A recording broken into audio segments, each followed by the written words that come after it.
kabar nih Saifem semua? Semoga dalam keadaan sehat ya. Amin bang. Oke, perkenalkan, aku Dito Saifadila dan rekan aku. Widya Aprilia.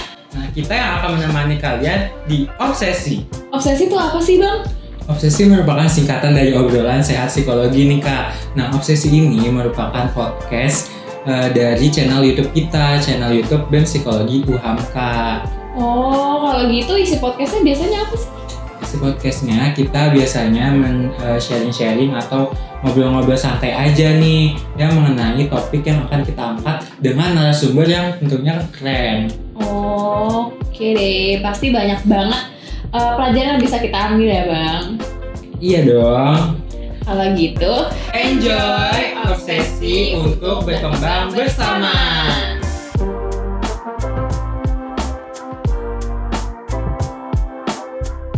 Nah, Saifems, untuk obsesi kita kali ini, kita bakalan kedatangan narasumber yang nggak kalah keren. Bang Dito, boleh dong tolong dikenalin? Ya nih kita kedatangan Ketua Umum BEM Fakultas Psikologi UHAMKA dan anggota bidang keilmuan BEM Fakultas Psikologi UHAMKA nih. Mungkin abang dan kakak boleh perkenalan?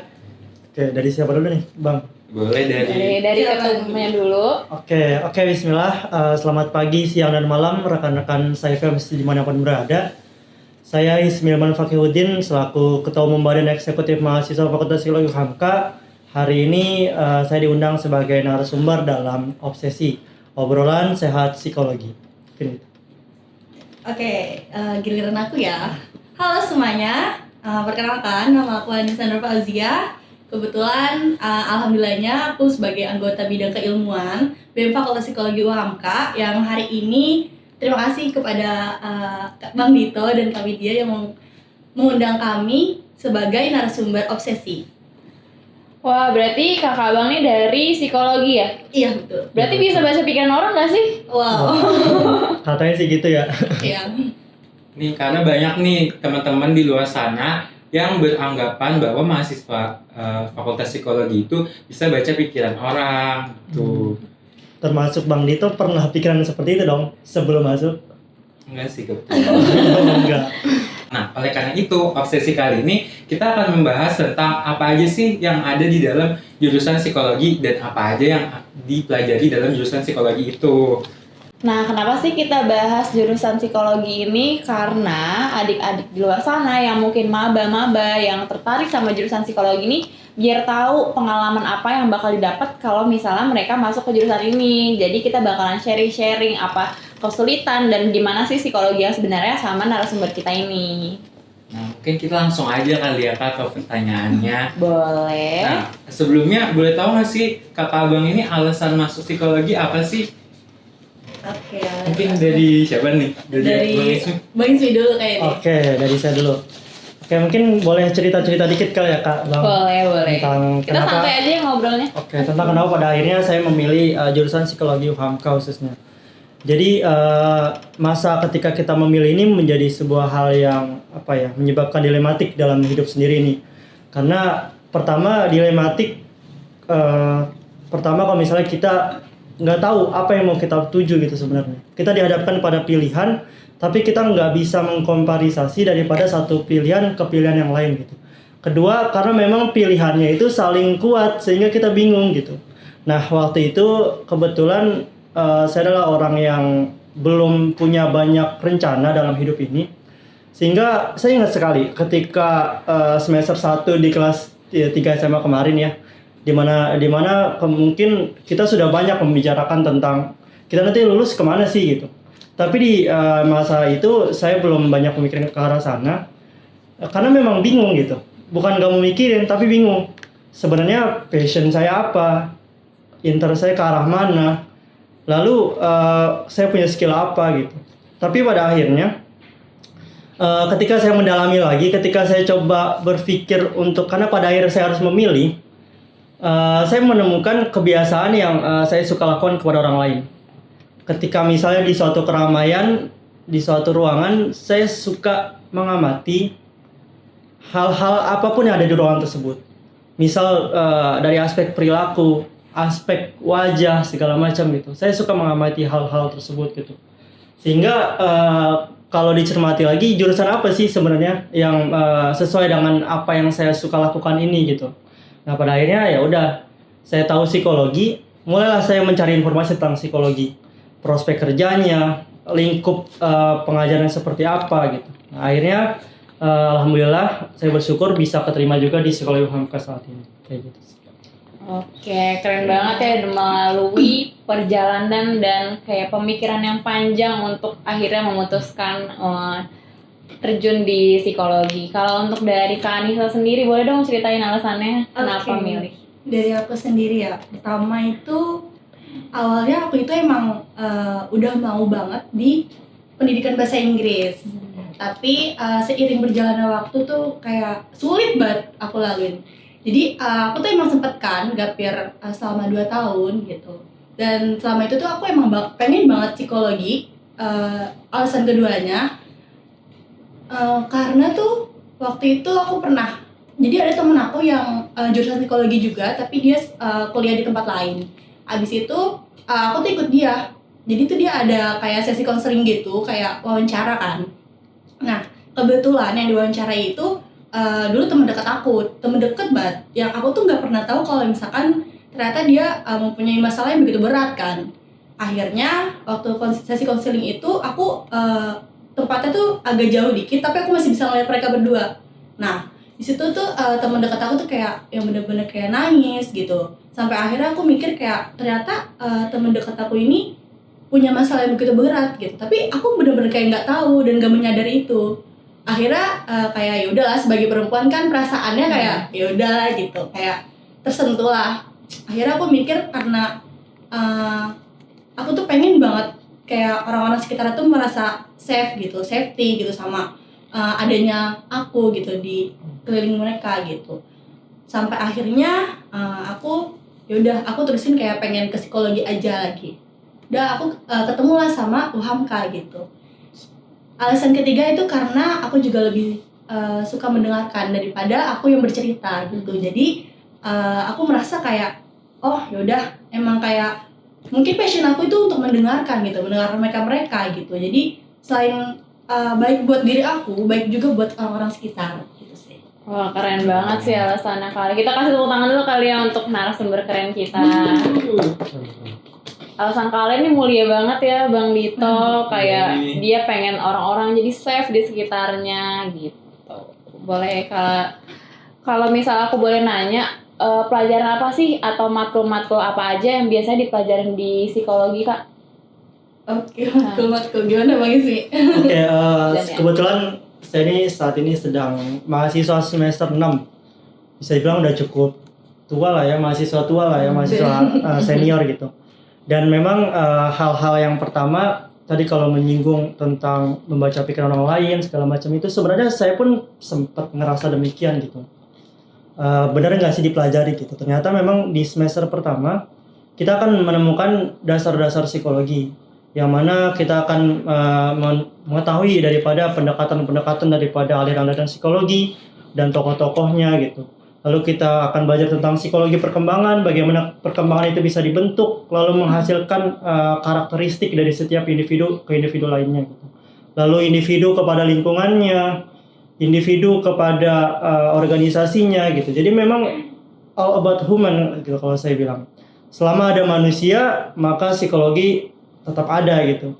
Karena memang hampir semuanya mencakup tentang manusia, mempelajari tentang manusia, pola pikir manusia, perilaku manusia, itu sih mungkin yang dipelajari nanti di psikologi.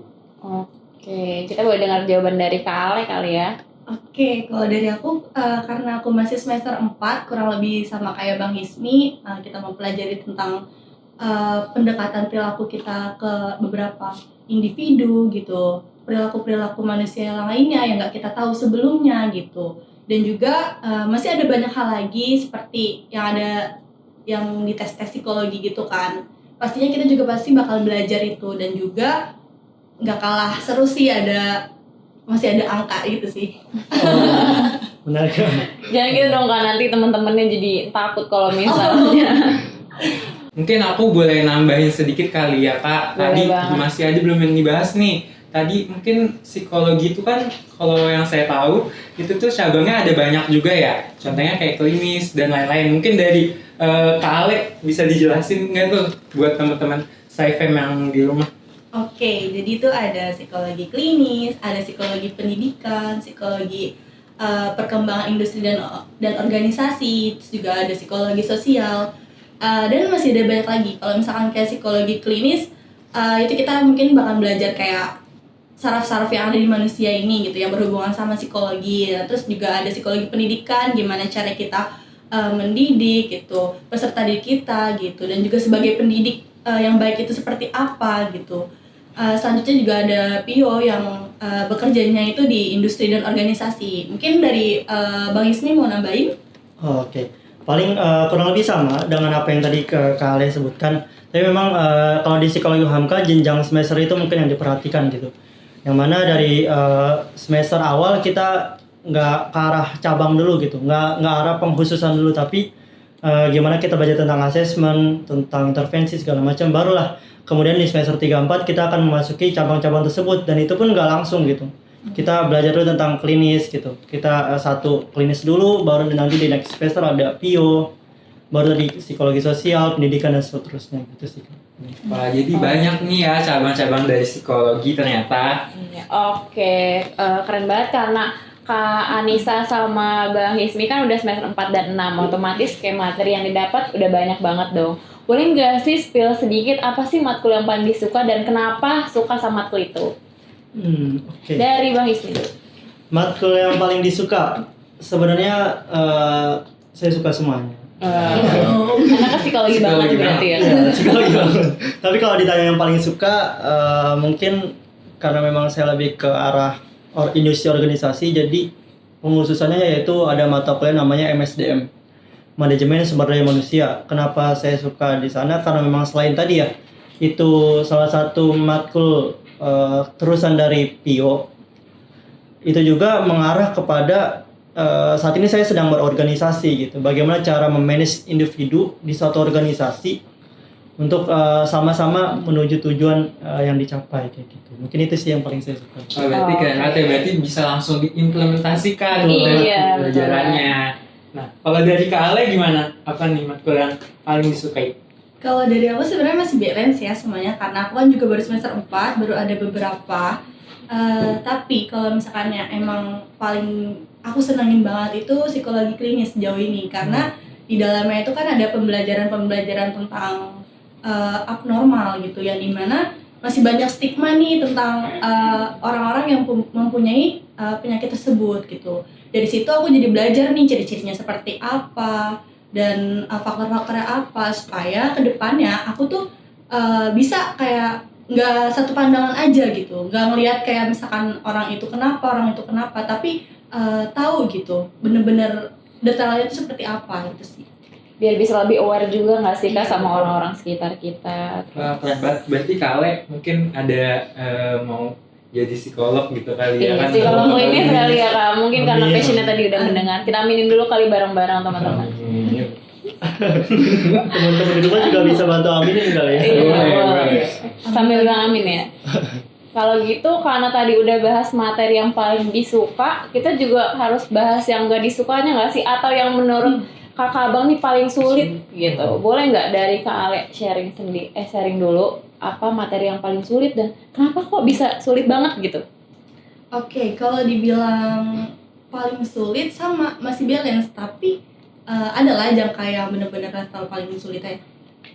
Kalau waktu itu di teori kepribadian sih, karena kan ada, kalau di semester aku itu kurikulumnya ada 2 gitu, jadi kayak banyak banget harus mikirin teori-teori gitu. Jadi tuh aku kayak oh my god gitu, kayak susah gitu. Lebih ke nggak suka ngehafalnya mungkin Iya, ya. betul. Berarti kalian ini sukanya langsung satu-satu dipraktekin. Gitu. Kalau dari Bang Hismi? Oke, baru banget selesai sih kemarin, yaitu psikometri. No. Oh kita semua mungkin merasakan Itu setuju. tapi bukan nggak suka ya tadi, tapi emang lebih sulit aja gitu. Kenapa sulit? Ya emang jujur kalau dari saya sendiri masih awam lah dengan aplikasi-aplikasi pembantu dalam mengerjakan itu kayak seperti SPSS, Quest dan segala macamnya gitu. Belum juga menyebar data, interpretasi segala macam itu benar-benar menguras waktu dan pikiran sih. Mungkin karena bergelut dengan angka juga kali ya jadinya. Matematika ya. Tapi nggak apa-apa. Kalau di beberapa orang suka matematika mungkin suka psikometri, ini lebih ke individunya aja. Tuh. Nah ini kan tadi Bang Hismi semester 6, Kale semester 4 ya. Mungkin berarti udah lumayan banyak lah pengalaman menjadi mahasiswa psikologinya gitu kan. Mungkin ada suka atau duka jadi mahasiswa psikologi nih yang teman-teman Saifem mau tahu gitu. Oke. Mungkin dari saya dulu kali ya Bang Dito. Oh, iya boleh. Mungkin kalau misalnya bicara tentang suka dan duka, kalau menurut perspektif saya tidak ada pengkhususan kalau di psikologi ya, kalau yang saya rasakan sejauh ini. Artinya ketika dapat tugas susah ya duka, capek duka gitu. Tapi ketika kita sudah menyelesaikan itu dan memang mata kuliahnya kita sukai, kita memang sesuai ya interest kita ke arah sana gitu, ya suka gitu. Jadi nggak ada pengkhususan antara sukanya seperti apa, dukanya seperti apa gitu. Tapi memang sama lah kayak mahasiswa lainnya gitu. Kayak gitu sih. Paling kalau untuk pengalaman-pengalaman seperti kita bisa terjun ke dunia luar ya. Karena kan di psikologi UHAMKA sendiri kita memang langsung mempraktekkan apa yang kita dapat teorinya, kita langsung turun ke lapangan. Mungkin itu sih kadang kita susah nih nyari klien yang dituju. Itu dukanya gitu, kita kesusahan, terus mungkin masyarakat masih awam dengan psikologi gitu, jadi ada penolakan mungkin gitu. Itu yang mungkin dirasakan selama saya menjadi mahasiswa psikologi. Tapi setelah itu semua tercapai, otomatis bakal ada sukanya, perasaan Pasti. puas yang didapatkan. Itu Terus kebayar lah ya. ya, keren juga kan bisa nambah pengalaman dengan terjun langsung tugas-tugasnya di UHAMKA nih gitu. Kalau dari kalian sendiri apa sih pengalamannya, boleh di-sharing dong? Oke, kalau dari aku sendiri kurang lebih untuk tugas sama sulitnya suka dukanya kayak Bang Ismi. Tapi kalau kayak yang lainnya itu lebih lebih agak bukan agak muak sih. Agak kalau itu Capek. iya agak capek kalau misalkan kayak omongan orang tuh kadang yang tadi kayak peramal ya, suka baca pikiran orang. Kadang kalau ketemu langsung coba dong gitu, ini anak saya kayak gini, ini pikirannya kayak gimana ya gitu, terus harus apa gitu, maksud saya kayak entah deh gitu kayak kayaknya maksudnya kita kan udah belajar tentang pendekatan manusia ya, yang nggak bisa kita langsung diagnosis seperti apa gitu, jadi kan membuat kita tuh bingung harus jawab apa gitu. Itu sih dukanya. Tapi kalau senangnya tuh ya banyak gitu, bisa jadi punya teman banyak gitu. Terus juga kalau misalkan praktek kan kita bisa sama-sama belajar gitu, apalagi kan ketemu teman-teman BEM gitu kan, bisa jadi lebih juga gitu. Teman-teman kelas juga kalau misalkan lagi ada praktek-praktek gitu saling membantu gitu. Itu sih. Berarti sukanya lebih ke kebersamaannya, terus matkulnya kan sesuai passion juga pasti seru dong ngajarinnya. Cuman dukanya tuh stigma-stigma negatif orang-orang yang belum tahu apa jurusan psikologi ya. Nanti mungkin boleh dikasih tonton video ini biar tahu. Bisa. Oh iya nih Kak Widya, tadi kan menyinggung tentang praktek.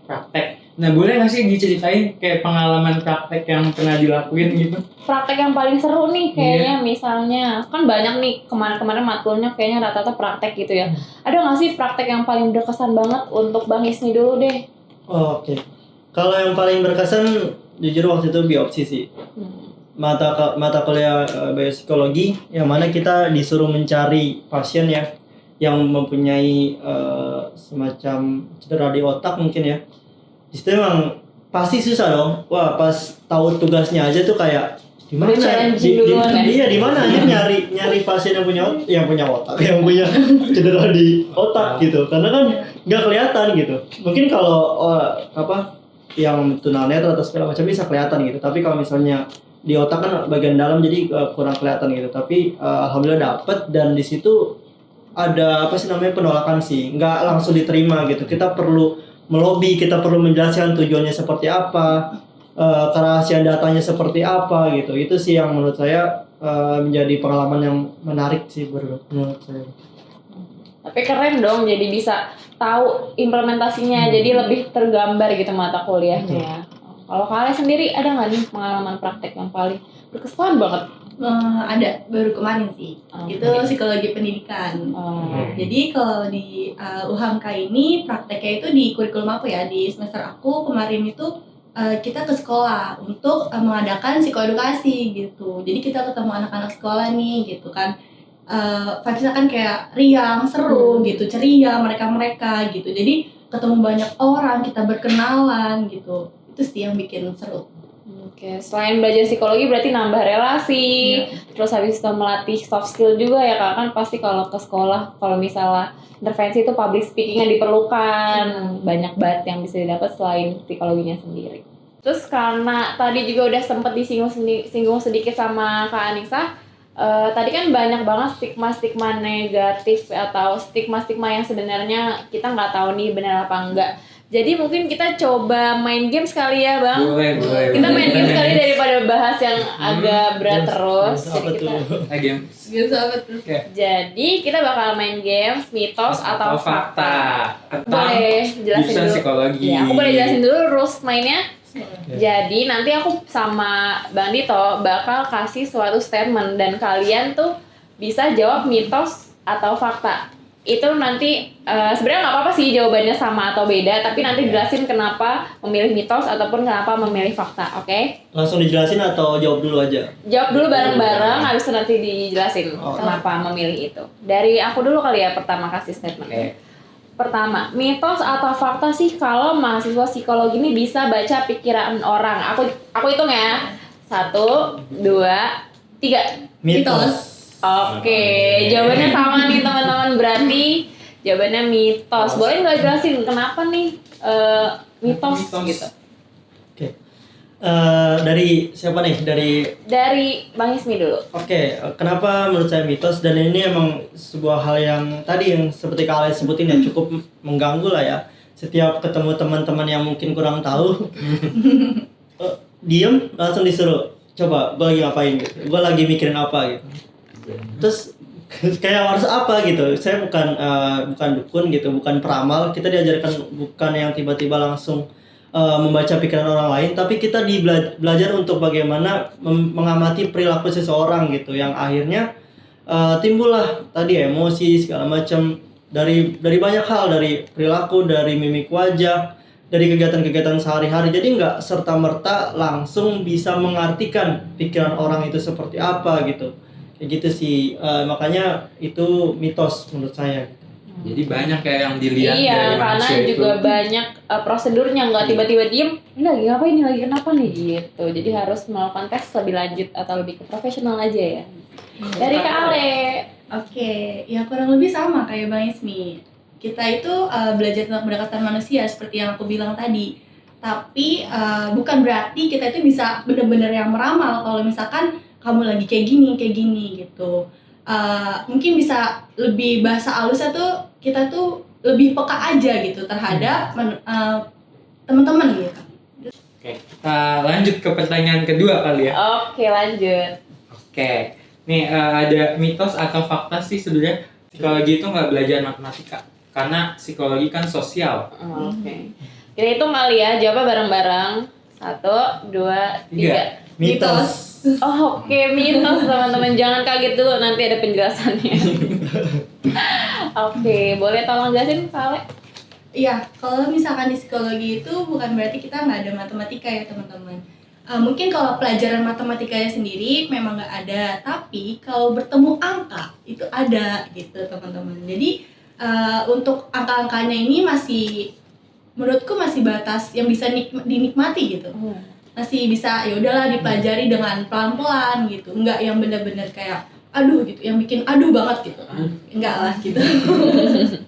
Gitu sih. Oke, dari Bang Ismi. Oke, mitos ya teman-teman. Jadi kalau teman-teman mau menghindari matematika lalu masuk psikologi, rasanya salah tempat gitu, karena teman-teman akan kecewa nanti.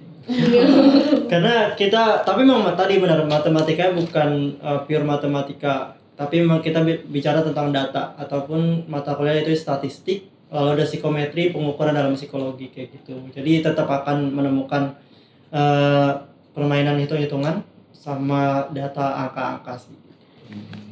Tapi menurut aku sendiri kayaknya nggak ada deh jurusan yang pure nggak ada matematikanya, karena pasti semua jurusan tuh ada data atau membutuhkan statistik gitu. Kita nggak bisa menghilangkan matematika teman-teman. Jadi kayak mau kalian di jurusan manapun, kalau tujuannya untuk menghindari matematika itu kalian bakal kecewa. Tuh, Wow. kata Jerome Pauline mah matematika mudah kok. Kata Jerome, nggak tahu kata Bang Matematika Ismi. menyenangkan. Kalau kata Bang Ismi, Kata Bang Ismi ya gitu. Menyenangkan. Menyenangkan. oke lanjut ya ke pertanyaan ketiga. Mitos atau fakta sih kalau masuk jurusan psikologi nih banyak yang berobat jalan? Aduh. Oke, kita langsung jawab kali ya, hitung dulu. 1, 2, 3. Fakta. Mitos. Beda. Beda. Jadi kita harus dengar Seru nih. jawaban dan penjelasannya dulu. Artinya nih. emang kita nggak di briefing ya teman-teman. Artinya adalah ini sesuai Perspektif. perspektif masing-masing aja nih. Oke, dari yang jawab bisa fakta dulu kali tadi siapa nih? Oke. Oke, Bang Hismi. Oke, mungkin karena memang kemarin juga baru belajar tentang konseling ya. Yang mana emang kita langsung praktek juga pertama sama teman-teman sekelas gitu. Di situ kita menceritakan lah permasalahan-permasalahan dalam hidup kita, dan ternyata memang ya kalau bahasa itu mah ya lu broken juga gitu sama gitu.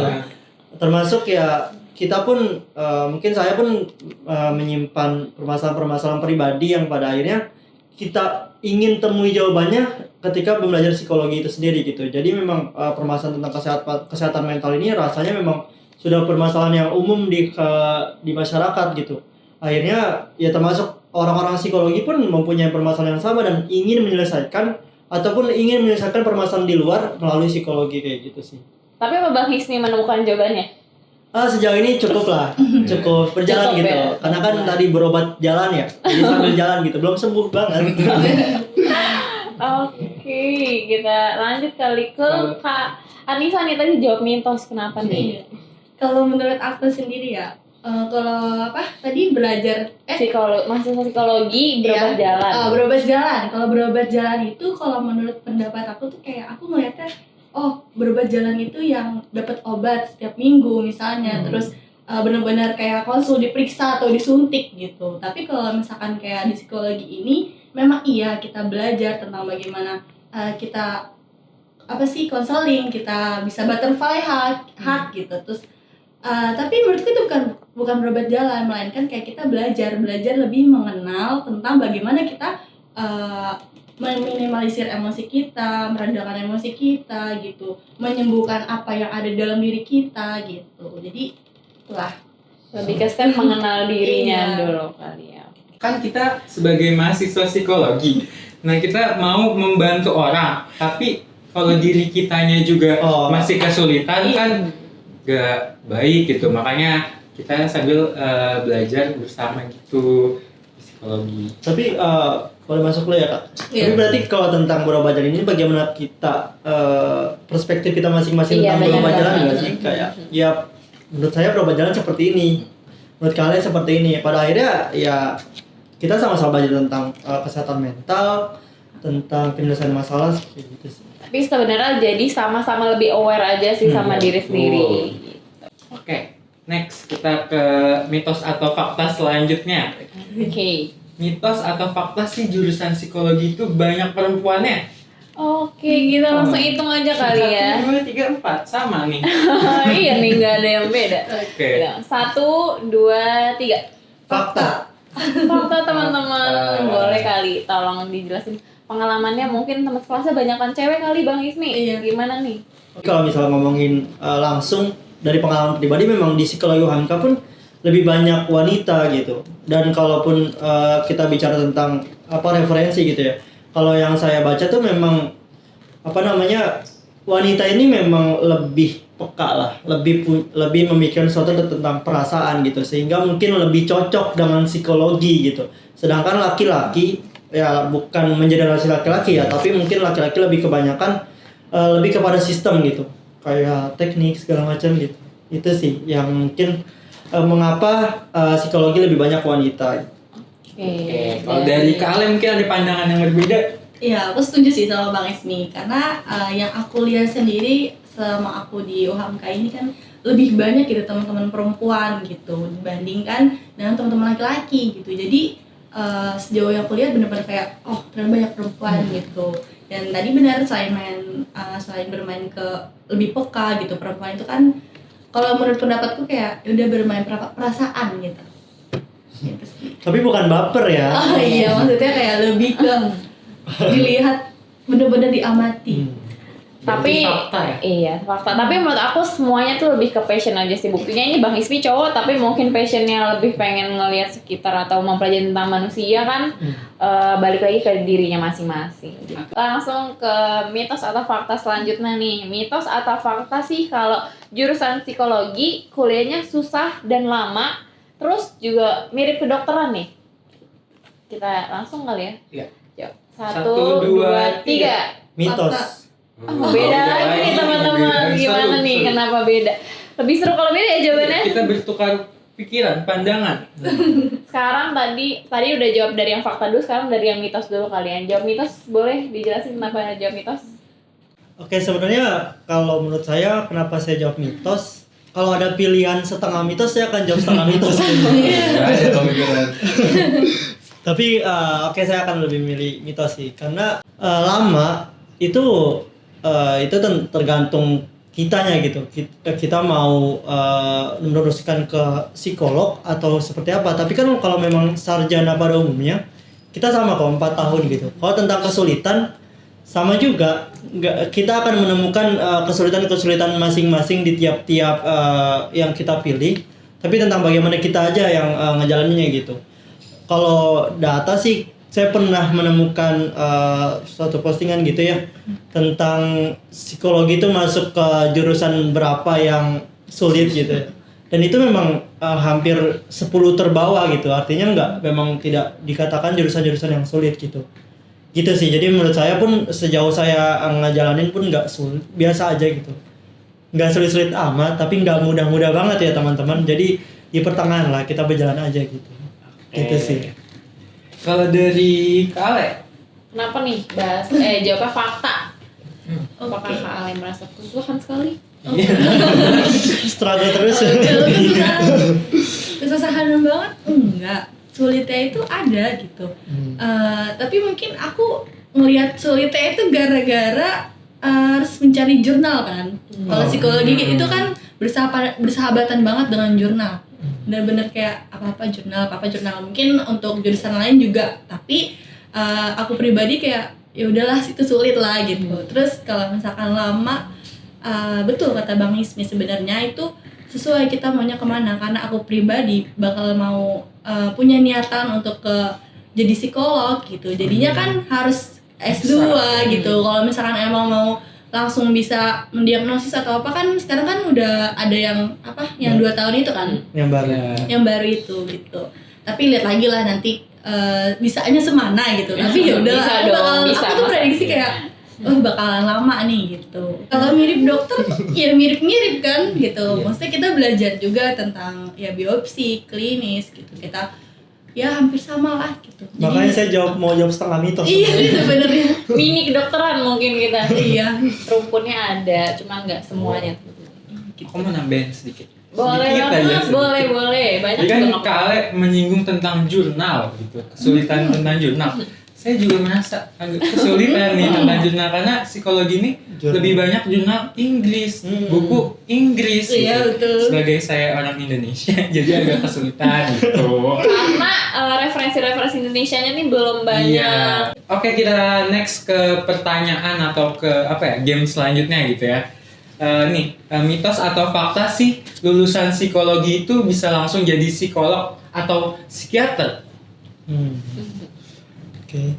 Kita langsung hitung kali ya jawabannya biar bareng-bareng. 1, 2, 3. Mitos banget. Oh, apa banget loh teman-teman. Banget. Mitos banget. Aku mau tahu nih kenapa Bang Ismi jawabnya mitos banget. Ya, jadi kalau teman-teman berpikiran ketika nanti masuk psikologi langsung jadi psikolog, langsung bisa bikin praktek gitu ya atas nama kalian sendiri, itu nggak bisa ya teman-teman. Jadi memang terutama ada undang-undang baru yang mengatur tentang pendidikan dan pelayanan psikologi. Kalau nggak salah Undang-Undang Nomor 23 Tahun 2022 yang mana mengatur tentang kejurusan psikologi itu sendiri gitu. Jadi kita 4 tahun itu baru dapat gelar sarjana dan memang itu belum dijuluki ataupun digelar sebagai psikolog gitu. Kalau kita mau mengambil psikolog keprofesian, kita harus mengambil yang namanya psikolog profesi itu sendiri gitu. Itu baru kita akan digelari psikolog umum. Itu pun baru umum gitu. Ada lagi jenjang selanjutnya yaitu psikolog spesialis. Lalu setelah spesialis ada lagi teman-teman psikolog subspesialis gitu. Memang panjang gitu. Tapi itu tadi makanya saya bilang tadi mitos lama ataupun sulit karena ini opsional gitu. Teman-teman mau memilih lanjut terus sebagai seorang sarjana psikologi saja bisa gitu dengan tentu masing-masing wewenangnya gitu ya. Psikolog umum pun tentang wewenangnya terbatas gitu. Psikolog spesialis pun dengan wewenangnya, psikolog subspesialis pun dengan wewenangnya gitu. Kayak gitu sih. Dari Kale nih. Oke, kenapa aku bilang mitos? Karena yang udah dijelasin sama Bang Ismi, tadi Bang Ismi udah jelasin nih prosedur-prosedurnya. Paling sama kita mempunyai sertifikasi sih kalau misalkan mau buka praktek gitu. Jadi emang agak panjang tapi ya nikmatin lah kalau misalkan itu. Kalau memang udah cita-citanya pasti di Iya. Nikmatin. Oke. Aku mau nambahin sedikit boleh? Boleh. Jadi tadi kan nyinggung psikolog atau psikiater. Nah sebenarnya psikolog sama psikiater ini beda teman-teman. Psikolog ini kan dari jurusan psikologi yang S2 dan mengambil pendidikan lebih lanjutnya tuh baru namanya psikolog. Sementara kalau psikiater itu dia awalnya kedokteran dan psikiater ini adalah spesialis dari kedokteran bukan dari psikologi dan wewenang psikolog dan psikiater pun beda. Kalian bisa nanti lebih research lagi biar nggak salah kalau misalnya mau psikiater ternyata masuk ke psikologi kan itu salah ya takutnya malah salah jurusan nggak sesuai sama yang dimau jadi bisa di riset dulu sebelum masuk ke psikologi. Oke kalau gitu lanjut ke pertanyaan terakhir nih mitos faktanya aku mau nanya mitos atau fakta sih psikologi ini cuma bisa untuk orang yang ekstrovert gitu. Kita jawab bareng-bareng kali ya. 1, 2, 3. Mitos. Mitos. Kenapa nih mitos? Aku sekarang mau denger yang pertama dari Kak Nisa dulu kali. Boleh kamu jawab. Oke, kenapa aku sebut mitos? Karena untuk memasuki jurusan psikologi ini kita nggak perlu mempunyai introvert atau extrovert gitu dalam diri kita gitu. Tapi ketika kita mau belajar itu sih yang penting. Kita pasti bisa gitu. Niat belajar aja gitu. Karena mau kita introvert ataupun extrovert itu ya mungkin bakal ada pengaruhnya. Tapi menurutku kayak sama aja gitu. Nggak ada bedanya ketika kita mau belajar. Lebih ke motivasinya mungkin Iya. ya. Oke, dari Bang Isni mau nambahin? Oke, ini mungkin bisa cermati sama teman-teman semua yang nonton hari ini ya. Tentang introvert, extrovert ataupun ambivert itu bukan sama sekali jadi penghalang teman-teman untuk mencapai sesuatu ya. Mungkin dalam hal ini karena pertanyaan adalah psikologi, sama sekali tidak menjadi penghalang gitu. Karena saya yakini dan teman-teman juga harus meyakini bahwasanya setiap dari kita mau introvert, extrovert itu masing-masing punya kelebihannya masing-masing dan punya kekurangannya masing-masing. Silakan kita bisa mengatur kelebihannya kita untuk dipakai seperti apa dalam psikologi. Kekurangan juga perlu kita cari bagaimana kita bisa improve dari kekurangan tersebut untuk bisa aktualisasi, untuk bisa adaptasi di jurusan psikologi itu sendiri. Gitu sih Pak. Oke. Sama lebih ngelurusin aja sebenarnya introvert dan extrovert tuh lebih bedanya bukan kayak introvert tuh nggak bisa ngomong, nggak punya teman, bukan gitu ya teman-teman. Jadi introvert sama extrovert tuh gimana orang-orang sosial energinya itu dipakainya kayak gimana. Kalau introvert mungkin lebih kenyaman dengan kesendirian, dia nge-recharge energinya dengan sendiri. Kalau misalnya extrovert itu lebih ke nyaman dan merecharge energi sosial dengan ketemu orang. Sebenarnya kayak gitu. Jadi bukan kayak kalau introvert gak bisa ngomong berarti gak bisa psikologi, itu nggak banget. Jadi semua kepribadian bisa masuk psikologi, bisa masuk Betul. apapun. Nah, itu tadi mitos dan fakta yang udah dijawab sama abang dan kakaknya sumber kita. Mungkin dari teman-teman jadi nambah wawasan juga, benar mengetahui banget. sebenarnya apa sih tadi Yang sebenarnya benar atau Iya, enggak, mitos gitu. atau fakta, biar nggak kemakan stigma-stigma di luar sana tanpa tahu Betul. kebenarannya. Nah mungkin jadi tahu fakta atau mitos tadi jadi malah mau masuk ke jurusan psikologi gitu, Iya. Atau yang udah mau masuk, sebaliknya. enggak dong, jangan Jangan dong. dong. Ada yang yang udah mau rencana masuk makin mantep nih, masuk udah nih, masuk ke psikologi aja gitu. Psikologi Uhamka lah ya. Boleh, biar ketemu Bang Hismi dan Kak Anissa. Selanjutnya karena kita tadi udah bahas banyak banget mulai dari pengalaman, mata kuliah, dan mitos atau fakta, stigma-stigma. Sekarang udah masuk ke yang terakhir nih, sayang banget udah mau selesai aja ngobrol-ngobrol kita. Terakhir aku mau kakak dan abang kasih tips atau motivasi untuk teman-teman saya fans di luar yang nonton untuk masuk ke psikologi. Tips Yang dan mau masuk ke psikologi atau mungkin yang udah ada di jurusan psikologi, iya, mungkin ada biar lebih semangat motivasi. dan lebih gimana sih cara untuk belajar psikologi yang baik gitu. Tipsnya nih apa? Dari Bang Ismi dulu kali.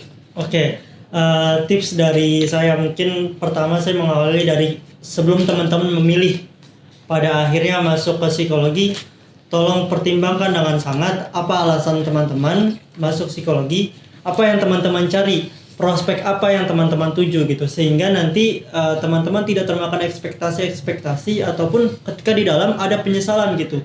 Kadang kita tuh terlalu cepat untuk memutuskan, pada akhirnya pilihan yang salah dan akhirnya tidak maksimal dalam menjalankannya gitu.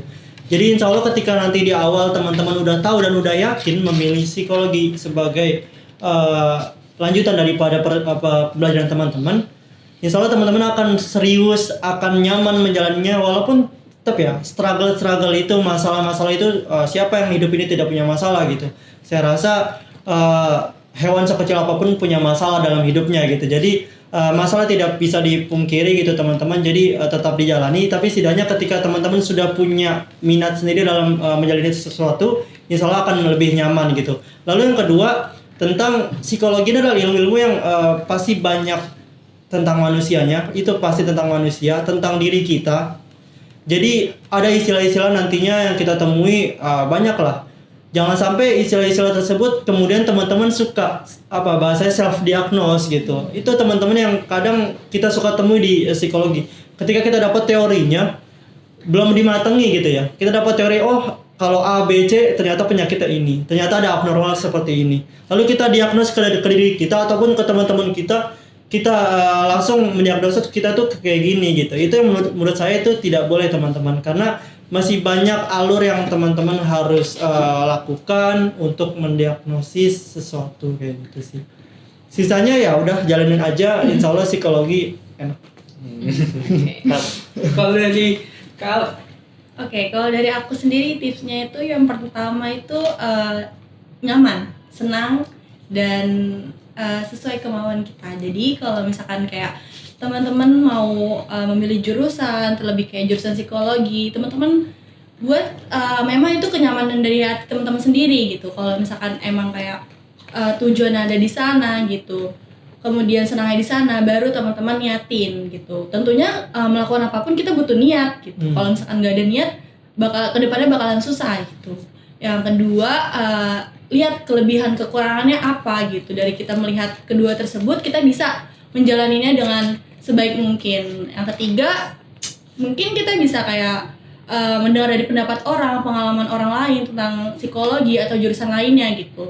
Tapi balik lagi, apapun pendapat orang-orang, tetap pendapat kita yang paling harus kita utamain gitu. Kalau misalkan kayak untuk teman-teman yang udah masuk psikologi, tipsnya itu lebih semangat lagi, jangan takut walaupun banyak jurnal bahasa Inggris yang tadi kita bilang, tetap semangat soalnya selain kita nanti setelah lulus kita mendapatkan SPSI, kita juga bisa dapat lancar bahasa Inggris kali ya. Itu sih poin plusnya. Jadi itu aja sih. Oke nih, makasih banyak banget untuk abang dan kakak yang udah datang untuk mengisi obsesi pada kali ini gitu. Terus juga semoga SciFM di rumah mendapat pengetahuan dan inspirasi dari apa yang udah disampaikan dari narasumber kita. Oke, untuk kakak abang, aku juga ucapin terima kasih, semangat untuk nanti kuliahnya. Dan buat teman-teman SciFM di rumah yang nonton ini, jangan lupa like, comment, dan subscribe. Dan jangan lupa juga share kalau menurut kalian video ini bermanfaat. Atau untuk teman-teman kalian yang sekiranya bakal membutuhkan video ini, tolong di-share ya. Dan jangan lupa tonton video lain di channel YouTube BEM Psikologi UHAMKA. Dadah! Dadah!